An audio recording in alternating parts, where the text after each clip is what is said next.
शिवसेनेचे युवा नेते आमदार माननीय आदित्यजी ठाकरे यांना विनंती करतो की त्यांनी या सभेला संबोधित करावं.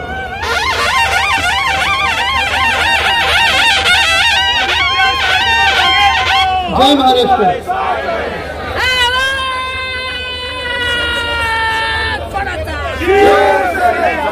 दयंती नंतर करू संपल्यानंतर करू. मला बघायचं पण मला नीट बघू दे. आता आपण वेगळे ठरला होतं. हंडी आपल्याला एक मोठी फोडायची.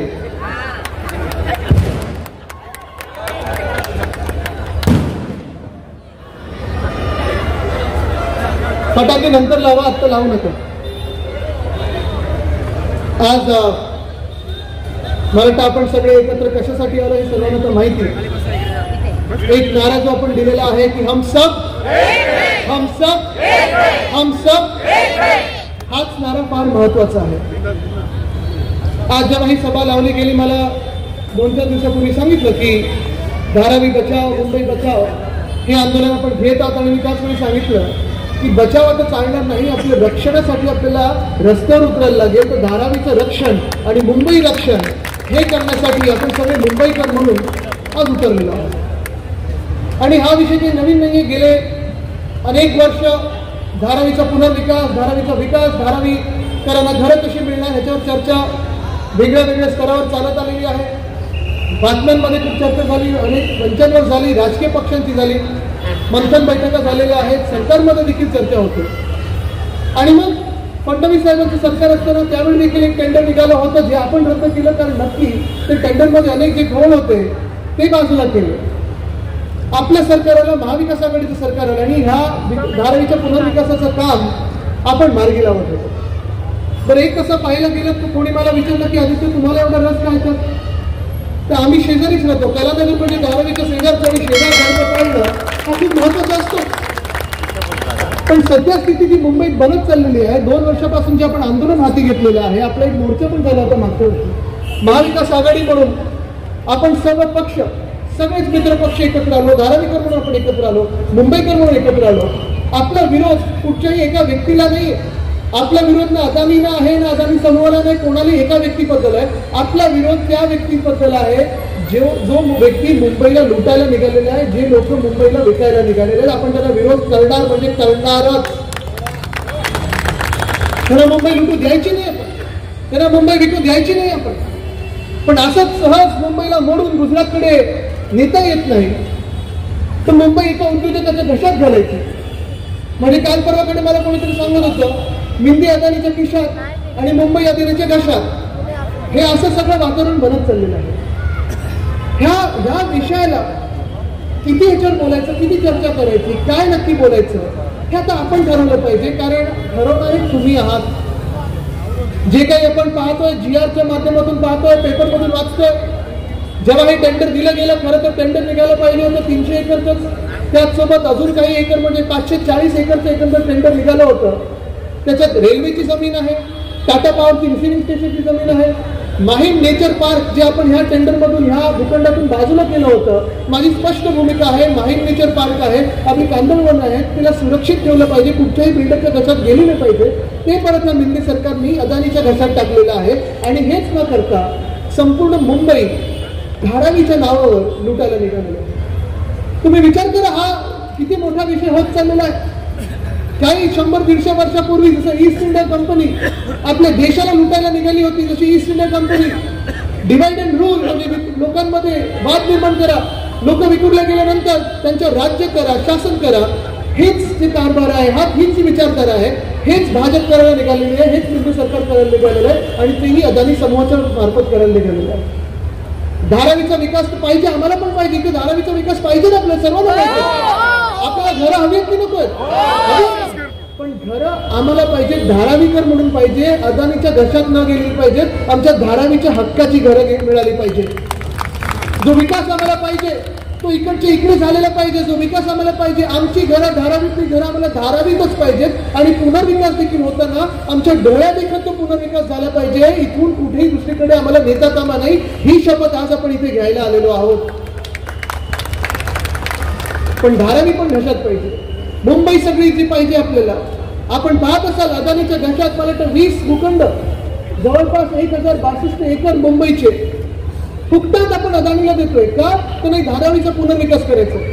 पण धारावीचा 300-350 एकरचा पुनर्विकास करत असताना धारावीची जी जनता आहे, धारावीचे जे नागरिक आहेत, जे इथे समोर माझ्या बसलेले आहेत, तुमचा पुनर्विकास करत असताना अदानीला तुमचा पुनर्विकास नकोय तर स्वतःचा विकास करून घेतला पाहिजे. आणि अदानीला जगातले सर्वात जास्ती पैसे असणारे जे लोक आहेत त्या यादीत आहेत. अजून किती पैसे पाहिजेत मला माहित नाही.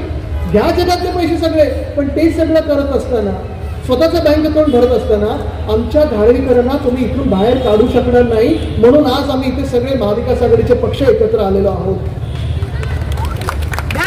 तुम्हाला आश्वासन देत आहे, कुठच्याही परिस्थितीत आपण धारावीकरांना हात लावू देणार नाही. पुनर्विकास पाहिजे, पण आम्हाला धारावीचा पुनर्विकास पाहिजे. अदानी समूहाचा विकास नको, आम्हाला धारावीकरांचा विकास पाहिजे. इथे ज्या इमारती होतील त्या धारावीकरांच्याच इमारती होतील, हा विश्वास आम्हाला सरकारकडून पाहिजे. पण कुठे थांबायचं कळत नाही सरकारला. कारण सरकारचं भाजपचं मालक कोण आहे? भाजपचे मालक कोण? खरे मालक ऐकून आलं? इंडियनचे खरे मालक कोण आहेत? या सरकार खोके सरकारचे खरे मालक कोण आहेत? मालकाला कोणी नाही बोलू शकतं का? नाही बोलू शकत. मालकाला होय राजच बोलायला लागतं. आणि म्हणून जे काही मागत चालले ते देत चालले. काल परवाकडे उद्धव साहेबांनी एक मागणी केली की चला तुम्हाला ट्रान्झिट कॅम्पस बांधायची ना धारावीची. वांद्रा रेक्लेमेशन इथे MSRDCचा 30 एकरचा प्लॉट आहे, समुद्राच्या समोर आहे. तो भूखंड घ्या आणि तिथे आमच्या धारावीकरांना ट्रान्झिट बांधून द्या. हिंमत असेल तर करून दाखवा. पण आमच्यात हिंमत आहे, आमच्या धमक आहे. आपलं सरकार येणारच आहे ह्या नोव्हेंबरमध्ये. एक तर काल आपण पाहिलं असेल हरियाणाची निवडणूक लावली, जम्मू काश्मीरची निवडणूक लावली. पण भाजपच्या निवडणूक कार्यालयातून चालणारे जे निवडणूक आयोग आहे त्यांना महाराष्ट्राची निवडणूक लावण्याची परवानगी अजून भाजपने दिलेली नाहीये. जेवढी भीती भाजपच्या मनात आहे, जेवढी भीती खोके सरकारच्या मनात आहे, जेवढी भीती अलिबाबा 40 चोरच्या मनात आहे. कारण त्यांना निवडणुकीला सामोरी जायच्या आधी पहिल्या 15 लाखापासून ज्यांनी सुरुवात केली होती, आता 1500 बद्दल बोलत आहेत. ते 1500 महिलांना देण्याचे. म्हणजे तुम्ही विचार करा, आमदारांना 50 खोके आणि महिलांना 1500. काय आहे का ताळमेळ? काही नाही. पण 15 लाखापासून सुरुवात केली होती 2014 मध्ये. 2024 मध्ये 1500 बद्दल बोलायला लागलेले आहे. बरं आता काय सांगतात, आमचं सरकार पुन्हा आणून द्या. आणि म्हणून मग आम्ही वाढीव देऊ. चला, हिंमत असेल तर आत्तापासून वाढीव द्यायला सुरुवात करा. आमच्या सरकारला आम्ही देणार म्हणजे देणारच आहे. पण मुंबई लुटायची, महाराष्ट्र लुटायचा, संपूर्ण मुंबई पिळून टाकायची, पैसे काढायचे आणि निवडणूक आता घ्यायची नाही. कारण निवडणूक घेण्याच्या आधी हे 15 लाख बोलणारे 1500 खात्यात देणार. निवडणूक घेण्याच्या आधी आपल्या समाजामध्ये धर्मामध्ये वाद निर्माण करणार, हिंदू मुस्लिम मध्ये वाद निर्माण करणार, दंगल लावणार, आपल्या जातींमध्ये वाद निर्माण करणार. म्हणजे हिंदू मुस्लिम भांडतात, मराठीमध्ये भांडतात, बिल्डिंग मध्ये भांडतात, शेजारमध्ये भांडतात, चाळींमध्ये भांडतात. हे सगळं भांडण निर्माण करून वाद निर्माण करून भाजपला जे जिंकण्याचा प्रयत्न आहे भाजपचा, मी आज तुम्हाला लिहून देतोय, कितीही भांडण निर्माण करण्याचा प्रयत्न करा, कितीही वाद निर्माण करण्याचा प्रयत्न करा, हा महाराष्ट्र आहे. तुम्हाला झुकणार नाही, तुमच्यासमोर झुकणार नाही, वादात पडणार नाही. महाविकास आघाडीचं सरकार बसवल्याशिवाय आता थांबणार नाही, असा हा महाराष्ट्र आहे. आणि आत्ताच तुम्हाला सांगत आहे, आपलं सरकार जे येत आहे नोव्हेंबरमध्ये ज्या मिनिटाला निवडणुका लागतील, आपलं सरकार बसेल, आपला मुख्यमंत्री बसेल, महाविकास आघाडीचं सरकार आल्यानंतर धारावीकरांना आज मी इथे आदित्य रश्मी उद्धव ठाकरे म्हणून शब्द देतोय की 300 स्क्वेअर फूट नाही तर 500 स्क्वेअर फुटाचं घर मिळालंच पाहिजे. आणि जर होत नसेल तर हे टेंडर रद्द करा आणि नवीन टेंडर काढा, पण 500 स्क्वेअर फूट मिळालंच पाहिजे. हे महाविकास आघाडीने ठरवलेलं आहे. जो पुनर्विकास होईल, या पुनर्विकासामध्ये आपल्याला प्रत्येकाला घर मिळालं पाहिजे. पात्र अपात्र नाही तर धारावीतला प्रत्येक व्यक्ती हा पात्रच ठरला पाहिजे. हे महाविकास आघाडीचं काम असेल. तिसरी गोष्ट, मी मध्यंतरी विधानसभेत देखील मागणी केली होती आणि विधान भवनात ही मागणी केली होती की मुंबईत अनेक अशा झोपडपट्टी आहेत जिथे ग्राउंड फ्लोअरला तर आहेच आपली, पण वरती ग्राउंड+1 ग्राउंड+2 बहुमजली झोपडपट्टी झालेली आहे. आता आपल्याला विचार करायला लागेल की त्यांना पण पात्र ठरवायलाच लागेल, त्यांचा देखील विचार करणं आज गरजेचं आहे आणि तो देखील निर्णय महाविकास आघाडी सरकार घेणार, संपूर्ण मुंबईसाठी घेणार. अनेक वर्ष हा विकास रखडलेला आहे. माझ्या मतदारसंघात असेल, मुंबईत संपूर्ण आपण पाहतो. मध्यंतरी निवडणुकीच्या आधी पियुष गोयल साहेब जे आता खासदार बनलेले आहेत, मंत्री बनलेत, त्यांनी सांगितलं होतं की माझं स्वप्न आहे स्लम फ्री मुंबईचं. पण फरक बघा, जे माझ्या आजोबांनी वंदनीय हिंदू सम्राट बाळासाहेब ठाकरे यांनी स्वप्न बघितलं होतं स्लम फ्री मुंबईचं, ते असं होतं की जे आपले झोपडपट्टीधारक आहेत, जे आज आपल्या वस्त्यांमध्ये राहतात, स्लम सोसायटीमध्ये राहतात, त्यांना तिकडच्या तिकडे कोकणमध्ये घरं, मोफत घरं मिळाली पाहिजेत. पण पियुष गोयल साहेबांचं स्वप्न हे आहे की सगळ्या आपल्या झोपडपट्ट्यांना मुंबईतून हलवायचं आणि जे मुंबईच्या आजूबाजूला मिठा घर आहेत ना तिथे टाकायचं. म्हणजे मुलुंडचं मिठागर असेल, कांजूरमार्ग असेल, वसई विरार असेल, माहुल गाव असेल, इथे सगळ्यांना सोडायचं. तुम्हाला मान्य आहे तिथे जायचं? आणि म्हणून मी तुम्हाला आज विचारत आहे, तुम्ही कुठच्या स्वप्नाच्या बाजूने राहणार आहेत? जे वंदनीय हिंदू सम्राट बाळासाहेब ठाकरेंनी स्वप्न बघितलं की जागच्या जागी घर, हक्काचं घर हे मिळालंच पाहिजे, आपल्यासोबत तुम्ही उभे राहणार की भाजपच्या सोबत उभे राहणार आहे? तुम्ही मला सांगायचंय तुम्हाला कुठचा विकास पाहिजे? जो महाविकास आघाडीचा विकास आहे की तुम्हाला जागच्या जागी विकास झालेला पाहिजे, की भाजपचा जो विकास आहे की तुम्ही जिथे राहता ते राहतं घर सोडून मिठा घरात गेलं पाहिजे? तुम्ही कुठच्या स्वप्नाला पाठिंबा देणार आहे? तुम्ही मला सांगायचंय. महाविकास आघाडीच्या सोबत किती लोक जरा हात वरती करून दाखवा. आणि ज्यांना ज्यांना मिठा घरांमध्ये राहिलं त्याचे जरा हात वरती करून दाखवा. कोणाला नाही जायचंय. पण आज जे मी सांगत आहे, भांडण अशी निर्माण करायची, वाद अशी निर्माण करायचे की महाराष्ट्र मागे जाणार कसा, महाराष्ट्रात विकास होणार नाही कसा, महाराष्ट्र पुढे जातोच कसा, हे जी पोटदुखी आहे भाजपच्या मनात, ही जी पोटदुखी आहे मिंदेंकडे, ती दुर्दैवी आहे. आपण पाहतो गेले 2 वर्ष खरं तर हे खोके सरकार, मिंदे सरकार आपल्या डोक्यावर बसवल्यानंतर आपल्याला वाटलं होतं की महाराष्ट्राचा झपाट्याने विकास होईल, महाराष्ट्रामध्ये तरुणांना नोकऱ्या मिळतील, महिला सुरक्षा हा एक विषय समोर येईल, आपला शहरांचा विकास होईल, शेतकरी आहेत ते खुश असतील. पण आज आपण पाहतो प्रत्येक वर्ग जो आहे, शेतकरी हैराण आहे, शेतकरी आत्महत्या वाढत चालल्या. महिला सुरक्षेचं तर बोलूच नका. आज सायन हॉस्पिटलमध्ये केस झालेली आहे, महिला डॉक्टरवर अटॅक झालेला आहे, पण अजून मला वाटतं मुख्यमंत्री काही बोलले नाही. बोलले तिथं मला माहित नाही. पोलीस भरती 17,500 पदांसाठी पोलीस भरती घेतली होती, भर पावसामध्ये घेतली होती. पुणे जिल्ह्यात आंदोलन झालं, गडचिरोलीत आंदोलन झालं, चला पोलीस भरती घ्यायला तरी लागले, चला चांगलं आहे. पण 17,500 पदांसाठी किती मुलं आली होती माहिती का मुंबईमध्ये? 18 लाख मुलं महाराष्ट्रभरातून पोलीस भरतीसाठी आली होती. विचार करा महाराष्ट्राची परिस्थिती आज जॉब्स मध्ये काय आहे, नोकऱ्यांमध्ये काय आहे. महाराष्ट्र सिक्युरिटी फोर्स MSF त्यांचा विषय तसाच सांगून ठेवलेला आहे, SRPFचा विषय तसाच सांगून ठेवला होता, जिल्हा बदली होतो आपण सोडला. पण जसा आपला विषय आहे घरांचा, तसा पोलीस हाऊसिंगचा देखील विषय आहे, तो देखील अजून सोडवलेला नाहीये. त्यांच्या दंड लावलेला जो आहे हे देखील विषय सोडवले नाहीत. आज विषय जो राहतो तो हा वाद निर्माण करण्याचा राहतो. इथे मी सांगतो, इथे मला वाटतं मुस्लिम बांधव देखील अनेक आलेले आहेत. काल परवाकडे उद्धव साहेबांनी स्पष्ट सांगितलेलं आहे, वक्फ बोर्डची जागा असेल किंवा आपली हिंदू मंदिरांची जागा असेल, भाजपला घालायची ती अदानीच्या गचात, ती आपण कदापि हात लावू देणार नाही, कदापि हात लावू देणार नाही. कारण अनिल देसाई साहेब, कालच मी मुंबादेवीला गेलेलो. देशात वाद वक्फ बोर्ड बद्दल निर्माण करून ठेवलेला आहे भाजपने, आणि भाजपची स्ट्रॅटेजी आहे. कुठची निवडणूक आली की एक वाद निर्माण करायचा, मग जॉईंट कमिटीला पाठवायचं किंवा स्टँडिंग कमिटीला पाठवायचं, म्हणजे आपण भांडत राहतो आणि ते जिंकायला मोकळे. असा यावेळी होऊ द्यायचं नाही, कारण एका बाजूला वक्फ बोर्डचा वाद निर्माण केलेला आहे. पण कालच मी मुंबादेवी मंदिराच्या मागे गेलेलो. मुंबादेवी मंदिर आपल्या सर्वांना तर माहिती ना, आपलं ग्रामदैवत आहे आपल्या मुंबईचं. मुंबादेवीला जेव्हा जेव्हा लहानपणापासून निवडणुकीच्या आधी असेल, निवडणूक जिंकल्यानंतर असेल, मुंबईच्या महापौरांना उद्धव साहेब, मी, आई, आम्ही सगळे घेऊन जातो आणि तिथे नतमस्तक होतो. पण तिथेच काल मी जेव्हा गेलो होतो, मला त्या ट्रस्टीजनी बोलवलं होतं आणि त्यांनी मला दाखवलं मुंबादेवीच्या आसपास देखील अशीच सगळी दुकानं आहेत. कारण जेव्हा पुनर्विकास होतो तेव्हा मुंबईत नुसतं रहिवासी नाही तर दुकानदारांचा देखील विचार करणं गरजेचं आहे, तिकडच्या व्यापाऱ्यांचा विचार करणं गरजेचं आहे, छोटे मोठे जे उद्योग आहेत त्यांचा विचार करणं गरजेचं आहे, महिला जे छोटे मोठे बचत गट चालवतात त्यांचा विचार होणं गरजेचं आहे, शाळांचा विचार होणं गरजेचं आहे, धार्मिक स्थळांचा आणि समाज मंदिरांचा देखील विचार होणं गरजेचं आहे. मुंबादेवी मंदिराचं तिकडे जे स्थानिक आमदार आहेत, जे आपले अध्यक्ष होते, घटना बाहेर सरकारने जी बसवले होते, राहुल नार्वेकर साहेब, त्यांनी मध्ये एक बैठक घेतली. विषय सगळ्यांनी ऐकून घ्या, प्रत्येक समाजाने प्रत्येक धर्माने हा विषय ऐकून घ्या. खूप इंटरेस्टिंग विषय. त्यांनी एक बैठक घेतली की आता मुंबादेवी परिसराचं सुशोभीकरण करायचं.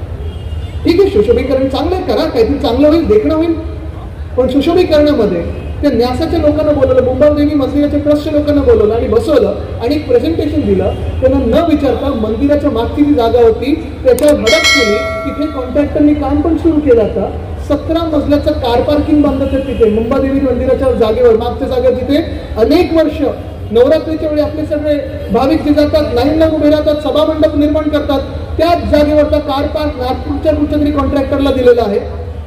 नागपूरचा कॉन्ट्रॅक्टर भाजपचा जवळ आहे की नाही मला माहित नाही, पण ती जागा देखील कॉन्ट्रॅक्टरच्या घशात मंदिराच्या मागे 17 मजली इमारत. म्हणजे ही किती मजली मला माहित नाही, पण बघा तुम्ही किती मजली होणार. मंदिर झाकलं जाणार, मंदिराला सुरक्षेचा धोका निर्माण होणार. आणि हे सगळं झाल्यानंतर मंदिराच्या मागे कार पार्क आहे, तिथे पोलीस जाऊन ते कार पार्क बंद करणार, कारण सुरक्षेचा धोका निर्माण होतो. सिद्धिविनायकच्या बाहेर देखील आपण गाड्यांचं पार्किंग करू नाही शकत. पण हा सगळा न विचार करता तिकडचे दागिने बाजारला उठवायचे, तिकडचे जे आजूबाजूला सगळे जे दुकानदार आहेत, सगळ्या जाती धर्माचे, त्यांना उठवायचं आहे, मुंबईला मारायचं या लोकांना. आणि म्हणून भाजप आणि भिंगे आपल्या डोक्यावर बसले. हा धारावीचा विषय एक आहे, मुंबादेवीचा एक विषय. जसं मी सांगितलं, वक्फ बोर्डबद्दल चर्चा होताना हिंदू मंदिरांवर देखील डोळा आहे. अयोध्येचा जे पूर्ण आजूबाजूची जागा घेतली आहे, लोधा साहेबांनी जागा घेतलेली आहे. बिल्डर आहेत लोधा, मला माहित नाही ते आमदारांनी ते एकच आहेत की नाही. पण ही जागा कार सेवकांसाठी तुम्ही फुकटात देणार आहात की लोकांना विकणार आहात, हा विचार देखील आपण केला पाहिजे. वाराणसीचा जो कॉरिडॉर बांधलेला आहे, अनेक मंदिरं 800, 900, 1000 वर्षापूर्वीची मंदिरं, मी जेव्हा तिथे गेलो होतो दर्शन घ्यायला, तिकडच्या पुजाऱ्यांनी मला सांगितलं की साहब हमारे पुराने मंदिर थे, मूर्तियां थी, स्टोन कटर से काट दिया मूर्तियों को, मंदिरों को तोडा गया. स्वतः शंकराचार्य महोदयांनी सांगितलेलं आहे की आज आपण पाहतोय वाराणसी असेल, अयोध्या असेल, जुनी मंदिरं ही तोडलेली आहेत, स्टोन कटरनी मूर्त्या तोडलेल्या आहेत. आणि हे आता आपल्यामध्ये वाद निर्माण करायला लागलेले. हा विचार आपल्याला करायचा की आपण अशा लोकांना सरकारमध्ये पुढे बसू देऊ शकतो का, हा विचार आपण करायचा. वक्फ बोर्ड नसेल किंवा हिंदू मंदिरं असतील, हे जे स्वतःच्या घशात टाकायला निघालेले आहेत, आपण आपली एकजूट कायम ठेवणार आहे की त्यांच्या प्रोपगँडाला बळी पडून विखुरले जाणार, हा विचार आपण करायचा. धारावीमध्ये सर्वेक्षणाच्या वेळी अनेक लोक कोणाला विकत घेण्याचा प्रयत्न करतील, कोणाला किती खोके, कोणाला धोके हे देखील देण्याचा प्रयत्न करतील, धमकवण्याचा प्रयत्न करतील. मी तुम्हाला आज विचारतोय, तुम्ही त्या खोके, धोक्यांना आणि धमक्यांना बळी पडणार आहात का? तुम्हाला ठरवायचंय, बळी पडणार असेल तर तुम्ही ठरवा बळी पडणार आहे, मग घरांचा विचार करायचा नाही, मग दारांचा विचार करायचा नाही. पण जर बळी पडणार नसाल, लढणार असाल स्वतःच्या हक्कासाठी, तर आम्ही सगळे तुमच्या खांद्याला खांदा लावून लढल्याशिवाय राहणार नाही. आज हा तुम्हाला शब्द द्यायला मी इथे आलेलो आहे. आज तर आमच्या सगळ्यांवर समोरून मागून सगळीकडून वार होत आहे. कदाचित तुम्ही कोणी नाही बोलला अदानीला, तुमच्यावर पण ईडी, IT, CBI येईल. घाबरणार आहात का तुम्ही? नाही घाबरू शकत आपण, कारण ही जमीन आपली आहे.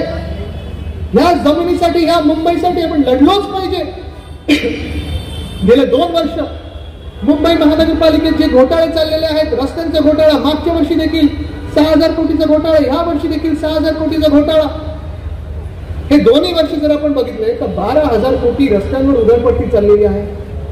पण आज मुंबईची परिस्थिती अशी आहे की मुंबई सगळीकडे खोदकाम सुरू आहे, सगळीकडे खोदलेलं आहे, पण एक सुद्धा रस्ता पूर्ण झालेला नाही. मुंबई महानगरपालिका जेव्हा शिवसेनेच्या हातात होती, श्रद्धाताई मला वाटतं महापौर देखील होते, अनेक महापौर राहिलेले. मुंबई महानगरपालिका 1997 मध्ये जेव्हा आपल्या हाती आली तेव्हा 600 कोटीची तूट होती. आपण महापालिका सोडत असताना पुन्हा जिंकणार आपण, पण 2022 मध्ये जेव्हा टर्म संपली तेव्हा 92,000 कोटीचा सरप्लस होता आणि प्रत्येक पैसा आपण जनतेच्या सेवेत लावला होता. पण 2 वर्षात या भिंगे सरकारने हा सगळा जो पैसा आहे, हा सगळा पैसा मुंबईकरांच्या सेवेत नाही तर कॉन्ट्रॅक्टरच्या सेवेत लावलेला आहे. 92,000 कोटीचं सरप्लस वरनं आपण 2 लाख कोटीच्या डेफिसिटवर गेलेलो आहे. 2 लाख कोटीची तूट आहे आणि याच तुटेमुळे उद्याच्याला पुढच्या वर्षापासून मुंबई महानगरपालिकेचे सगळे आपले जे कर्मचारी आहेत त्यांना वेळेवर पगारही मिळणार नाहीये, पेन्शन तर मिळणारच नाही, ग्रॅच्युटी वगैरे सगळं विसरून जा, कारण BSCची ग्रॅच्युटी ती देखील अजून पेंडिंग आहे. हा विषय मांडायचा तरी किती मांडायचा? अनेक लोक आपण जे कामगार आहोत, वेगळ्या वेगळ्या ठिकाणी जे कामं करत असतो, मग हॉटेलमध्ये असेल, शाळेमध्ये असेल, फॅक्टरीमध्ये असेल, छोट्या मोठ्या फॅक्टरीमध्ये असेल, मोठ्या फॅक्टरीमध्ये असेल, भाजपच्या मनात कामगार कायदे देखील बदलायचे आहेत आणि ते आपण बदलू द्यायचे नाहीत. कारण हा महाराष्ट्र जो आहे तो कामगारांचा महाराष्ट्र आहे, मिल वर्कर्सचा महाराष्ट्र आहे, माझ्या महाराष्ट्राचा महाराष्ट्र आहे, धारावीकरांचा महाराष्ट्र आहे. आपल्याला लढाई ही एका जिद्दीने लढायला लागेल. आणि ही जी सभा आपण आज लावली ती एवढ्यासाठीच लावली कारण हे सर्वेक्षण जे सुरू झालेलं आहे, तुम्ही जर ताकदीने लढलात तर ती ताकद 100 हत्तींचं बळ आणि एका वाघाचं बळ आम्ही तुम्हाला द्यायला तयार आहोत, तुमच्यासाठी लढण्यासाठी तयार आहोत. पुढच्या 10-12 दिवसात गणपतीचे सण सुरू होतील. गणपती आहे, नवरात्र आहे, दिवाळी सुरू होईल. अदानीचे काही दलाल येतील, खोके सरकारचे काही दलाल येतील, तुम्हाला विकत घेण्याचा प्रयत्न होईल. तुम्ही विकले जाणार आहात का? तुम्हाला फसवण्याचा प्रयत्न होईल, तुम्ही फसणार आहात का? घर सोडून गेले. हल्ली बुलडोजर राज पण चालू आहे. बुलडोजर जर चालवायला आले तर बुलडोजर उलटा त्यांचा चालवायचा. पण तुम्ही घाबरणार आहात का? आणि आपण धारावी कधी सोडणार आहोत का? आज ही जर एकजूट आपल्याला दिसली तर मी तुम्हाला सांगतो आपलं जे सरकार येणार आहे. पुन्हा एकदा शब्द देतो, 500 स्क्वेअर फुटाचं घर धारावीमध्ये, त्याच धारावीमध्ये जागाचं वाढीव मिळणार. पण जी नवीन घरं होती सेलची तिथे 60% मराठी माणसाला घर मिळालंच पाहिजे. चांगल्या दर्जाचं पोलीस हाऊसिंग आणि गव्हर्नमेंट क्वार्टर देखील इथेच झालं पाहिजे. सगळ्यांना, प्रत्येक व्यक्तीला पात्र करणार म्हणजे करणारच. आणि जातपात धर्म न बघता सगळ्यांची सेवा करणार. आणि त्या महाराष्ट्राच्या विधान भवनात पुन्हा एकदा या धारावीचा आवाज गेला पाहिजे. ही ताकद इथून दिसली पाहिजे.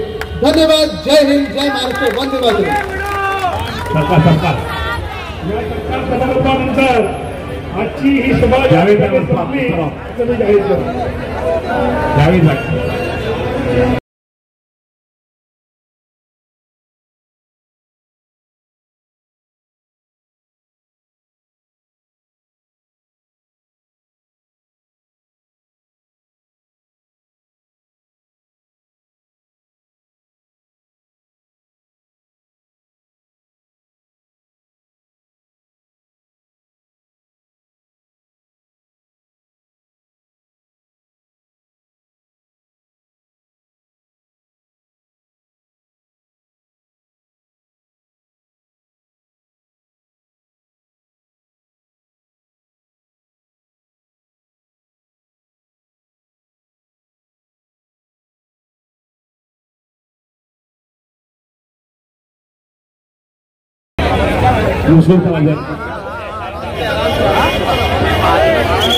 थोड़ा नीचे करो ना मोबाइल सन्निधा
धक्काबुक्की करू नका, धक्काबुक्की करू नका, धक्काबुक्की करू नका.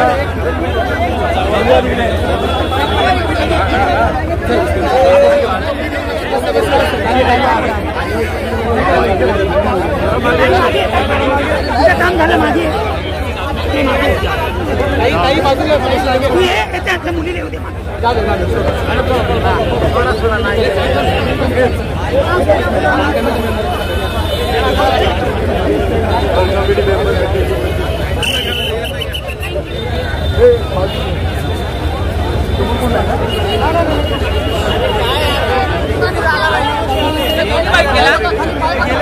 गेले